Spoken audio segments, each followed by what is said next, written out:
Hello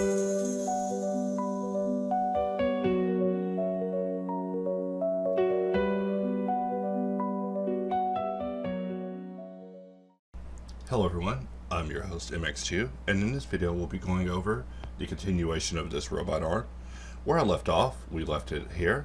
So there's quite a few parts that need to be solved, which took quite a bit of time.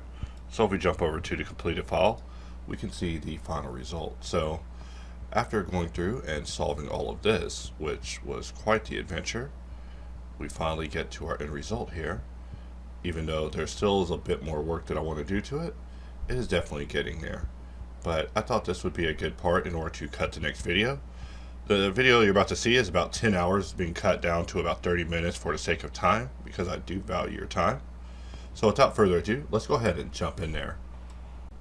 Alright guys, let's get in here and get to solving. So there were some revisions I made in the last one, like what you're seeing here, that I didn't like, so I went in and kind of changed things around. I really have a problem where I look at concepts and I kind of extrapolate what I want it to be from just scratches and scribbles of an aloof concept artist. But here we see that I wanted to make a few additional changes before we went on to solving. So even though the concept has the fingers kind of looking like bird talons, I wanted to put something in there so that it would have a little bit more going on, at least visually, with this hand, because if I just model it as a series of 4 talons with a big block around it, it's just not gonna make for a lot visually. I love using 2Shape in order to get a convex hole, and then from there do a double bisect in order to cut it into the shape that you see here. This is how I kind of handled the articulation. As I say in previous videos, I'm not a roboticist, but I'm just on an artist level, just trying to make it work so that way whenever I look at it, it's not just working like by magic. Putting the 4 little ticks in the shoulder area, that part is that's all me, as in I need to stop myself from doing that because that's an extra ism that I'm adding to it that isn't actually necessary. So before I even get to solving, I wanted to just do a few adjustments, but before that other things awaited. But now that we're back to it, I'm noticing that my screen cap keys isn't displayed, which I forgot about that. That was a whole saga where basically I couldn't get the application to come up. So it's a big pet peeve whenever I'm not able to have my screen cap keys displaying. I mean, I love being able to fire those off at you, the user, so that you can know exactly what's going on here, because it's the same keys. It's always just F and P and Q, mainly, maybe a few other ones in there. So here we see that exact once again gave me the punishment when it came to merging, and if you would have never applied the booleans and actually inspected the geometry, you never would have known. But now that these areas are being solved into being manifold, I'm able to take them to the next level. But if I ignore it, then there's just these big holes in the model as a result of the exact algorithm. I spent a lot of time thinking about the exact algorithm in Blender and how it works. I have a lot of theories just based on using it 1,000,001 times, but I would just sound like a fool saying them out loud. But it is a thing to examine. So now we finally get on to solving. Solving the hand was a bit of a doozy. Like, I'm just sitting here listening to music, just bopping, just going through all my favorite CDs. What's crazy is I started putting sections up and it started getting so many emails sent back about music choices. Like, dang, there's no music choice that'll just work. But well, there is one. That's where our boy Alan Interface comes in. But we see that for each digit, I'm just going through and just working it. And for this one, I worked the digit manually, where I basically looped it myself, right? I'm adding loops, I'm manually solving it myself. On the next digit, notice how, I become smarter, right? Like, as I'm working, I'm gaining more intelligence. Like, I realize, like, hey, I'm not working in the most efficient way, even though it's a fun time. To me, this is like Tetris, except in the end, you win. In Tetris, you're just delaying your inevitable death. Just like in that Balatro game, you're a dead man the moment you open the game, You just don't know if it's on your first hand, your last hand, the next, or which ante you're going to die on.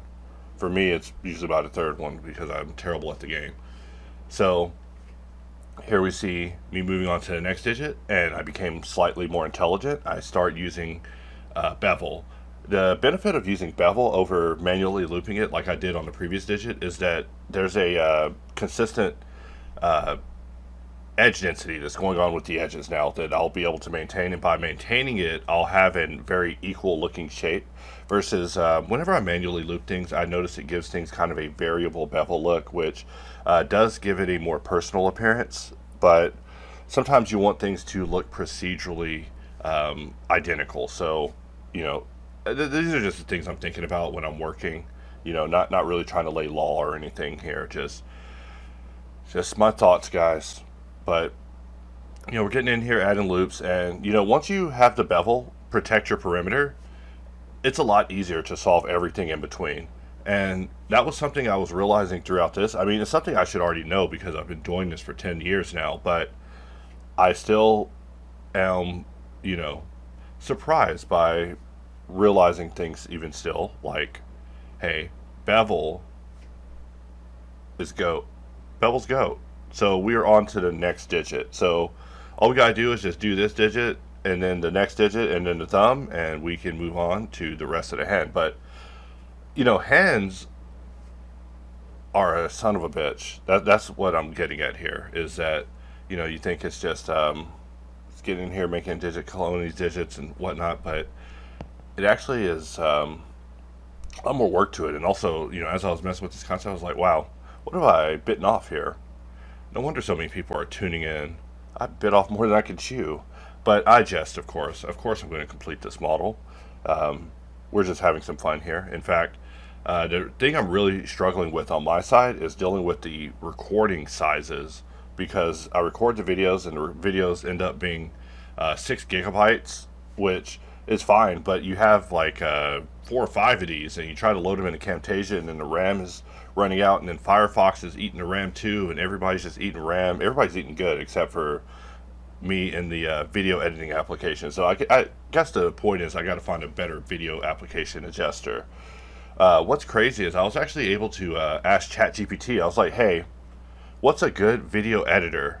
And they recommended me this program called ShotCam, which is just a very small, lightweight video editing program.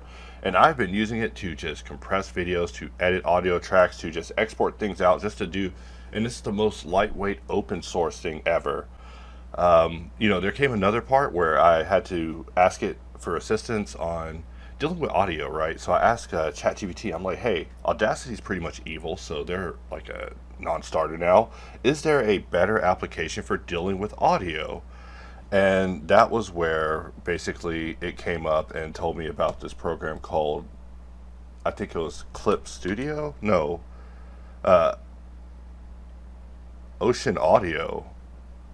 But I've just been using it to edit just audio files and music in general. Just, whenever AI doesn't have a proper ending, I just add a better ending and stuff like that. But GPT definitely has a use being a more unbiased search engine, right? Like, I guess Google kind of killed themselves on the search engine side, because now we are getting to the part where we're arraying. Sorry to monologue about AI so long, but all we're doing is just duplicating parts, making things work, just sliding things into place. Um, I am working on making a massive mega cut of this at the end, so expect the 64-hour final video at the end. Believe me, this thing is so massive. I had a part where the video just got corrupted and didn't work out, and I had to basically ask GPT to teach me how to basically uncorrupt an MP4 video. And I was actually going to do a video about the topic, because it's really interesting how basically if you have an MP4 with data in it, that data can be extracted. And I ended up extracting it, but it was just such a nightmare and just so insane. I just changed the codec that I use to record, so that way videos have resume capabilities. But here I'm using the weight, right? If I just use the bevel without any sort of adjustment, it will just cruelly make these areas overlap, and then I have to figure out what's going on with these terrible meshes, right? But if I use weight intelligently, I can make the weight lesser in areas that the geometry is really dense, and this is one of those really advanced things that I hope I see take off and more people using, because when you're converting over to subdivision, just adjusting the weight is just magical. And of course you can just alt click weight to adjust the weight, but keep in mind also that bevel weight is a standalone option in the Q menu in edit mode under operations, just in case that you're using emulate numpad. Emulate numpad is so powerful that we can't really do anything about it when people enable it. You just basically are saying alt is for rotation, and what can I do? When you make it on a preference level, it's just a higher level. So now we're finally done with the hen. And for this, I took a moment and was really just like, wow, I'm so glad to be done with these digits. I keep saying digits, thinking about NVIDIA's presentation on digits. Of course, there's always an error for me to catch and send up to someone, but we're just making more adjustments. So right now I've been using Inflow as just my grid fill tool. I just go to it, just use the holo display just for grid fill. I mean, of course it does a million times more things than that, but it's the small things, right? Just to get your foot in the door. So I wanted to add some extra parts to the hand just to make it more visually intimidating whenever it reaches for you. Just because the concept is nothing, right? Like the concept is just a bunch of scribbles and just shades. So that means that I kind of have a blank check to do whatever I want. As far as interpretation goes, there I am looking at another book review, always writing book reviews, but we are just going to keep on working here. So making this piece, I cut it out and was like, yeah, I'll just make a fun little piece. This piece was a little doozy, little hand dozer right here, like a little hand buster. This little piece gave me the business. I mean, really, look at this. I was like, you know what? I should just delete the little piece. And I was like, you know what? I'm just going to make this work. But when I run into problems, just know that I'm experimenting with problems because I see a solution. Like I see a solution, or the pieces, or I want to examine the pieces of it. I may not see the solution, but I may see I may be curious in all the pieces, so I can begin thinking towards it.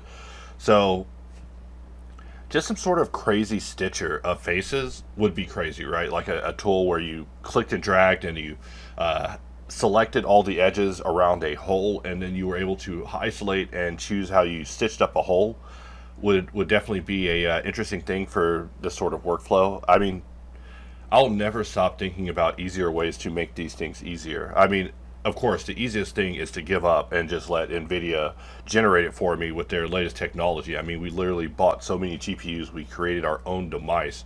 Don't even get me started on that. I've been ranting about it every time someone gets me started. But yeah, every time you buy an NVIDIA GPU, we're basically contributing to our own demise. I mean, it was kind of suspicious already when we were doing it with the metaverse stuff, but now that it's happening just with generative AI, and they're just so gung-ho about it, even with their new GPU. I mean, they always invent a new unit intended to never mind.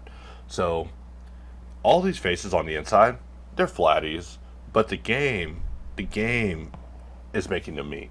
Why make them meet? No reason. It just looks good. It's just a way to be. I was just goofing off with making things look like they're fading away. I was also showing how smooth view can be very smooth, and it's nice to work with your view really smooth. So sometimes I'll go in preferences, raise my smooth view to like 1200, and I'll just be working that way because it's just like so smooth. Meaning when you press numpad period, or you press 1 3 4 7 9, jumping through your views, it just jumps with a gradual little jump. It's very nice. It just feels luxurious. Like when I talk about luxury, I don't think my sense of luxury is the same thing that most people think. I say luxury and people think like alligator handbags. No, I'm talking about having your smooth preference set to 1200 in Blender and finding out that you can't set it to 1200. You can only set it to 1000. But here we are, moving along past the hen. And, when you look at each part individually, they just look simple. And my immediate thought in my head is, man, I should go in there and add like 50 more booleans, man. I should give it that business, man. I should cut this thing till it looks like a CNC lathe part. But every cut is something I have to solve. So here I am using weight once again to my advantage. And it's just great because the final result has this sharpness to it, this control that it's just worth experimenting with. So once you start working this way, though, you do want to make sure that you go through and you examine every edge that is marked and make sure that you're not marking the wrong edge, because that's what I was doing here. Like, I wanted to make sure that when I converted it, that the amount of work that I had to do was minimal. I could have just applied it without any sort of pre-adjustment, right? And I would have been post-adjusting it, making fixes, endless fixes, right? But instead of doing endless fixes, we are just getting in here and we're just solving each phase. I was about to make a anti-communist joke, but we're probably going to be living it before long, aren't we?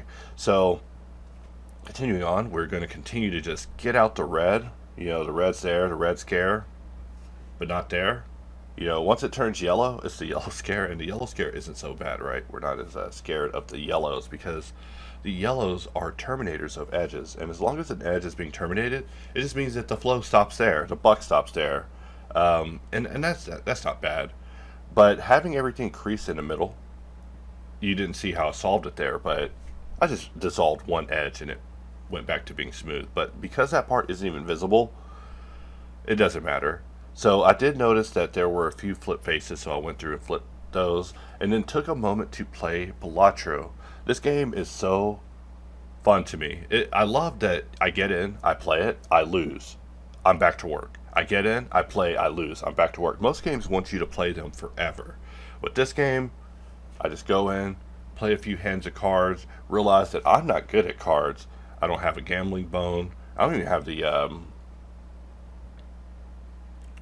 ability to be strategic with my cards here. I'm just desperately trying my best here. However, this hand went on longer than I thought it would. Like, I always intend when I play this in videos that it just is over immediately, right? Like, it's just like a super fast little segment. But in this case, I actually ended up playing longer than I was expecting. So now we are finally back to work. The game defeats you so hard, you don't even want to play another round. You're like, you know what? The next round is Blender. I'm going to win that round. So this piece, what a piece. But let's just get in and just deal with it. When I'm thinking about a model prior to actually jumping on and doing it, I'm like, man, I'm going to go so hard, dude. I'm going to do so many booleans. I'm going to put all the work into this aspect and make this part so great. I'm in my pre-planning phase when I'm thinking about it. And then whenever I get to work, I am like, wow, I have to solve all of this. I can do one more cut here, and that's one more I have to solve here, and I have to do one more cut here, and I have to do one more solve here. In fact, it's making me, and in fact, as I say it out loud, it's making me realize that Boxcutter should cut in using solved shapes, like shapes that already have like perimeter bevels attached to them, so that way they are inherent topologically. Or we'll start doing some experimentations treating with the cutters. Usually, I don't go directly to the idea of a feature now, because it's way cheaper to experiment and validate the idea, to make sure that, you're asking for the right thing. You don't want to reverse monkey paw yourself. And I always monkey paw myself, asking for something that goes against something I asked for. So I have to think deeply about what it is that I'm asking for. I'm like, does this go against something that I did? Just have to make sure, because it happens so often. By accident, of course. Or sometimes the desire for the new thing overrides the existence of the old thing. So this part showed me that project loop needs cut through. It showed me that basically all of the project tools needs the alt ability to do cut through.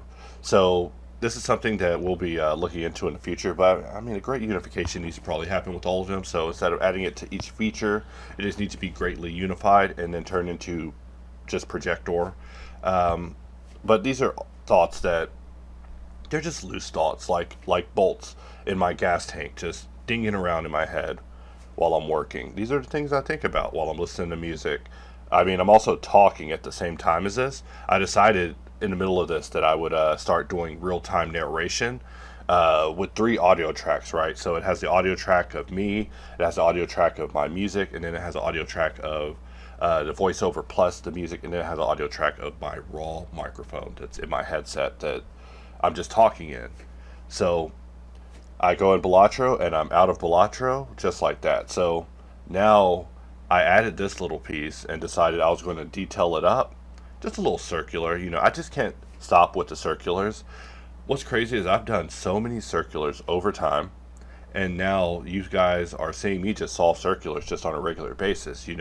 I did them in tutorials like they were a major thing, but we see that a circular is just a component of a more major sci-fi component. So once you've gotten in there and you've made your circular, then congratulations, you have made basically the bolt insert unit of a mech, or you've created like a component of a mech. Now you got to do like 800 more of them and start sticking them in parts even more complex. You start putting them to work, right? I mean, you could also take your circular and put arms and legs on it, have it walking around like a little drone, right? But here I'm just noticing that my rectangulars got out of control, and my cylinders got out of control, and replaced those. But before this one, I wanted to hit it with quad remesher. I wanted to do a segment in the video where I just talk about quad remesher. My goal is not to disparage quad remesher, but it is to show that, I always test it as an option because it is a very good tool. But when it comes to working and replacing me, it just isn't there yet. And I always see comments of people saying, well, when is AI? I can't wait for AI to replace this part of my process or this part of my process. Dude, AI is going to replace you. It is going to replace you. You are basically asking for your own doom, bro. Dude, anytime AI comes in, the first redundancy it notices is humans. It's like, can we throw out these humans? They're useless. They're just trashing up the place. So, of course, I get in and start doing the weight thing, just adjusting weights. And I just love this because normally I would just apply it and I would just be dealing with these trashy intersections, right? But if you go in and you just, inside of bevel, you can press L to change your limit method. So I changed my limit method to weight. And then from there, I'm just pressing Q to choose mark, and I'm marking and unmarking in order to lower the bevel width, because these areas were truly getting unruly. In fact, this whole video was very, very long, which is what took me so long to get this together. Like I don't know, I need to find a medium where I can work on a video, put it out quickly, dice it apart easily, and not choke the computer to death. But for some reason, I just end up at the computer for 6 hours, and I let the recorder sit for 6 hours, and I end up with a video that I can't process.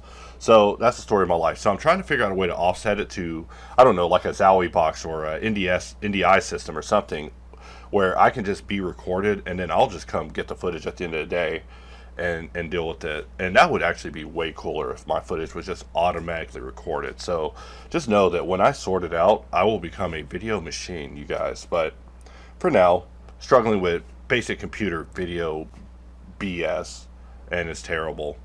It makes me afraid to record because sometimes I'll stop recording and then the video will just start corrupting in OBS, and you're just sitting there watching the video unable to be exported, being corrupted in OBS. So what do? You force close the application because you have no other choice. That makes it worse. Then you have to go and learn about how to repair MP4 videos. So just a battle, you guys. Like the red, just like in tools in life, I am also trying to, be optimal and efficient with time and how I manage things, and it is a daily battle. But I do see that there's immense benefit in just taking a moment to sit still and just reflect and plan your next execution. Just by plotting it out a little bit, you can save yourself so much time. I used to be a person who never saw the benefits of meditation. But now I see that, every moment that we have to stop and think without the pressures of the world and the anxieties of existence is a blessing to behold. Now, I also want to add that in addition to this video, I put up a section of the real-time segment where basically I'm just working, but I'm listening to this Google LLM podcast talk about my videos. Like, I'm just listening to just this service called Notebook LLM just talk about my videos. It was the most surreal thing. It was just a fun time. My goal definitely isn't to be in denial about AI and its potential and to be one of those people. I am looking at it every single day and becoming a greater and greater master of it every day. So now we have got past this part, And the accomplishment of getting this far has really given me a sense of elation. And that's the main thing that I'm thinking about when I'm working on this. And I'm just like, wow, the feeling of accomplishing this, of saying like, wow, I did it. I did it. And I mean, that might sound like some coping, but I'm serious. Like, that is, at least to me, part of why I do 3D is for the passion, for the accomplishment of having accomplished that thing. So I see that, while the world slowly turns into molasses, right, as human progress is slowed and morale is extinguished,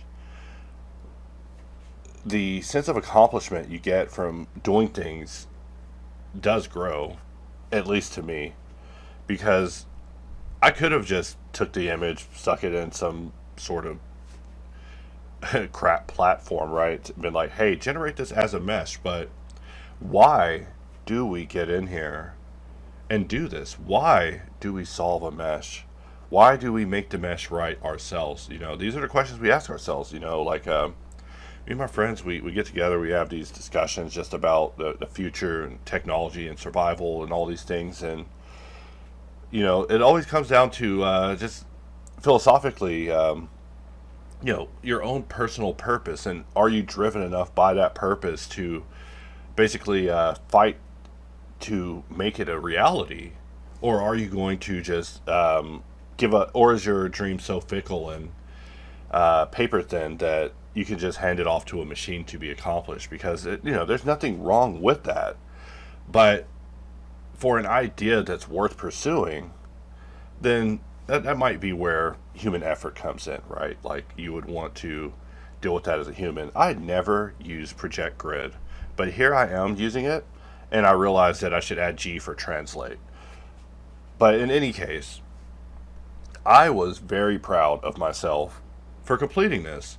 And it was a sense of pride that I would not have felt if I would have just left it off as a Boolean mesh. That's the point I was getting at, is, I spent so long just kind of C-sharping and just jumping through things fast that I did forget about the pleasure of the result of, just fine assets, an asset that's both worthy of reuse, but also, subdivision friendly, that is lightweight on the computers. And when I say lightweight, I mean I can just turn the modifier off. Of course, you can do the same thing with bevel, but the simplified panel just doesn't talk about bevel. So in my mind, I feel that Blender is a little bit harder on bevel than it is on subdivision, just because subdivision can be controlled on this global level. It's just, you can grab multiple objects and you can press Control 1, 2, 3 in order to adjust their subdivision level in addition to adding a modifier. And bevel just doesn't have that sort of functionality. In fact, even if we forced it, I'm sure it would be a big hit, but it would also be a very weird feature because we're making Blender do things that they didn't even design it for, But bevel is so prolific to me. This part right here, I loved. You might not have noticed it, but I extracted that face that I solved, and I knife projected it to the other side in order to solve that face using the same solution force, courtesy of HardOps. You just select it and you knife project it. In fact, maybe we'll go back and we'll see that part once again, but that part was definitely something to remember. But solving this piece, like every piece that I decided, like, oh, I'm gonna do a little extra. I'm gonna be a little extra. I'm gonna put my isms in this. I'm gonna put a little, what is it? I'm gonna put a little stank on it, right? Every time I did that, it resulted in me having to exponentially have to solve that area harder, which is what we're seeing here. Like all these little ticks, they're unnecessary. They weren't in the concept. They weren't in the concept. They weren't in the concept. But here I am solving them. And someday we'll have keys to displaying, letting you know exactly what's being, what kind of energy is being expended here. But for now, you just gotta take my word for it. Like, there's a lot of energy being spent in solving things that the concept didn't ask for. And I'm telling you, this is a mental issue I struggle with. I mean, maybe it's good, maybe it's bad, but to me, I'm like, hey, you didn't have to do this. You didn't have to do this to yourself, but you did do this to yourself. And what's crazy is you're going to go to the next model, and you're going to do it to yourself there too. So just something to keep in mind is that, that piece, very basic, barely even going to be shown. No one will ever look at that part and think, wow, he did such a great job on that one part. It's so insignificant, right? That one part in the scheme of this whole thing. Just like these parts, they're insignificant. And the whole time I'm working, I'm thinking, man, I want to go back, just do one more round of booleans just to make things articulate, see if I can make it work. But I'm like, you know what? I will not. In fact, I can come back and do that on another pass. But for now, I just want to get through this part, this component, which is what my goal is. So always, if you notice one thing in my videos, I'm always experimenting with short-term exact joining solutions. Just like right there, like I did an exact join, short term. Like I try to make it work, but it's only for just a moment that I'm trying to make it work, and then I immediately apply it and begin solving it into place. Anytime someone writes me about performance issues, my first thought is how many booleans are you leaving live? Because Blender used to be really friendly about how many booleans you could have alive, but now I'm noticing that, if you want your processing speed back, then applying a few modifiers can let you get so much further. Back in the day, I used to model these components in different files and then copy and paste them over, and now I'm able to build this in the same file, and I can't wait to open the same file and continue working on the next part. So with that, I will wrap up this video, and I thank you all for watching. But now we have completed the hand. Excellent.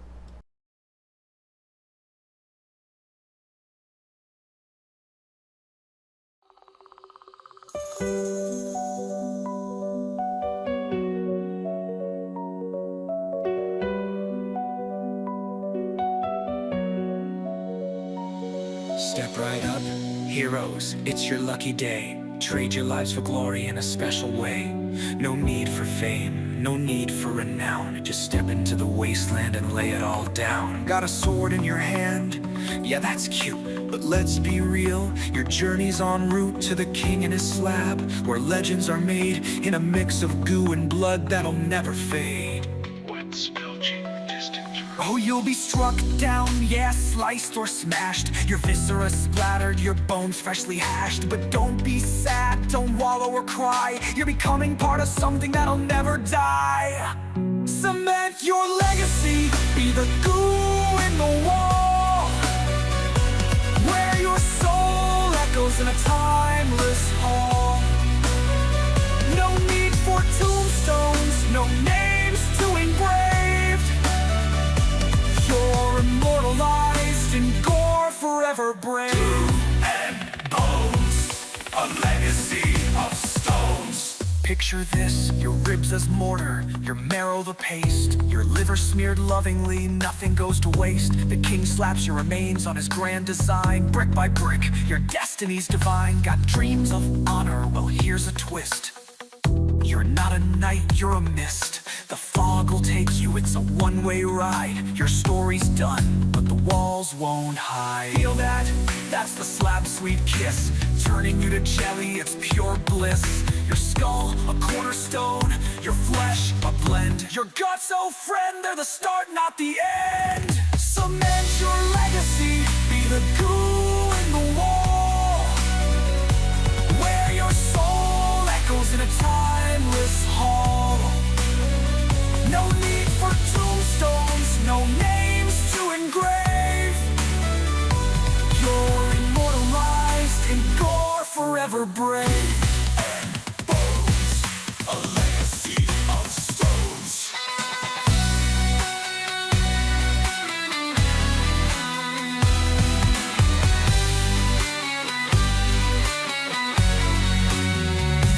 Step into the mist, it's sticky, it's thick. You're gonna love the way it swallows you quick. Don't mind the crunch, the splatter, the pain. It's just your body joining greatness chain. Think about it, you'll outlast the stars, while your comrades rot in graves and bars. You'll be mortar, a true work of art. The king's masterpiece, you'll always be part. So why delay, why hesitate, friend? Your flesh was meant for a glorious end. Trade your fear for a purpose grand. Become the goo, give the king a hand. Cement your legacy, be the glue in the wall, where your soul echoes in a timeless hall. No need for tombstones, no names to engrave. You're immortalized in gore, forever brave. And bones, a legacy of stone. Now tell me, brave fool, are you ready for fame?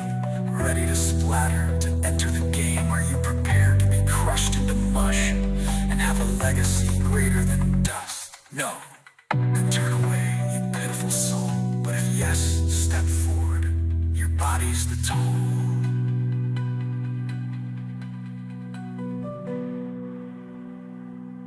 Kingdom Core. The wasteland whispers, don't you hear?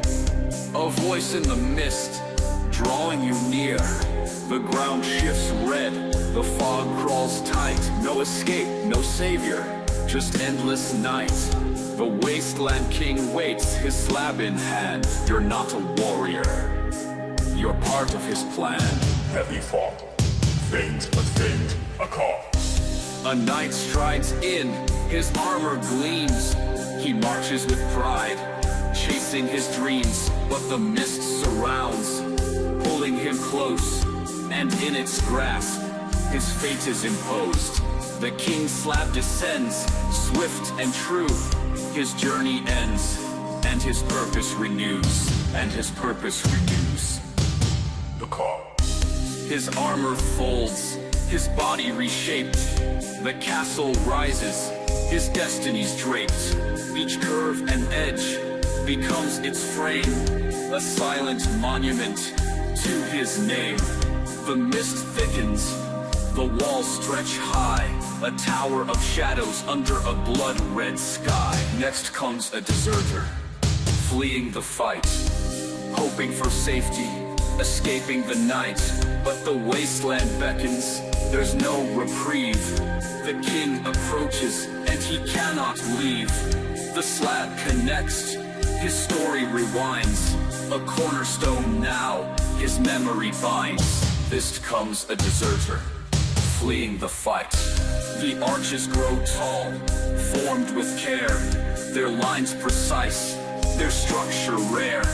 His legacy lives where the shadows loom, a part of the castle, sealing his doom. A merchant stumbles, gold in tow. His treasure means nothing where shadows grow. The mist surrounds him, his breath grows thin. The king appears, and the end begins. His tale is written in stone and thread. Each detail crafted, his memory spread. Each detail crafted, his memory spread. The castle breathes, alive in its form, a creation eternal, weathering the storm.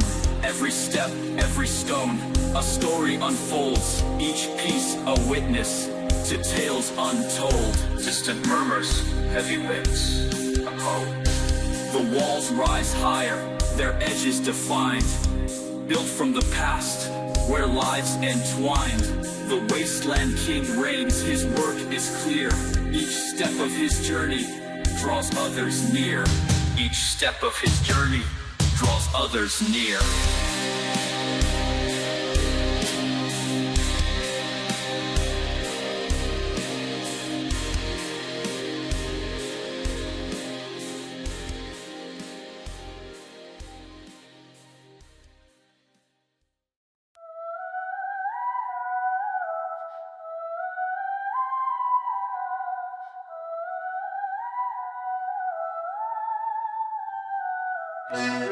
The king stood tall, his shadow wide, cornered a fool with nowhere to hide. Tell me of quasars, auroras, or light. Speak now, or you'll end this night. The fool just blinked, his knees went slack. What? He stuttered, holding back. The king leaned close, his voice a hiss. Say what one more time, I dare, I insist. What? The fool replied, shaken in fear. The slab came down, the end was clear. Spat! Another one gone, a crimson pool. Guess I can't teach these damn fools. Say what one more time, I'll make you see. swings wide, the stars go dim, and all who question meet their grim end.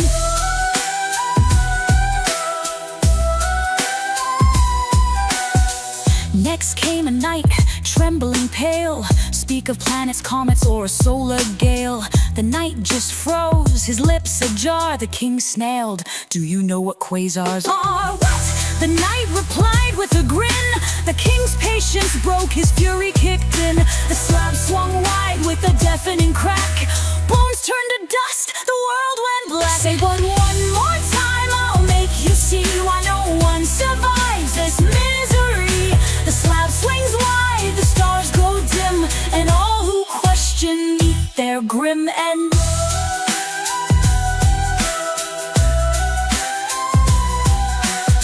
The king paced mad, his patience thin. Does no one here have knowledge within? Are they all fools, blind to the skies? Do they fear my blade more than their lies? Another grunt approached, trembling keen. I know the stars, their distant sheen. The king leaned close, his anger slight, but swung too soon, extinguishing light. Pages fluttered, ancient and vast, planets and theories from the scholars past. The king froze, then let out a bitter laugh. The one who could speak, I split in half. "Say but one more time, I'll make you see why no one survives this misery." The slab swings wide, the stars go dim, and all who question meet their grim. The king cursed himself, his bloodied plight, dragging his blade through the endless night. He walked to his shrine, his gruesome throne, smiling darkly, forever alone.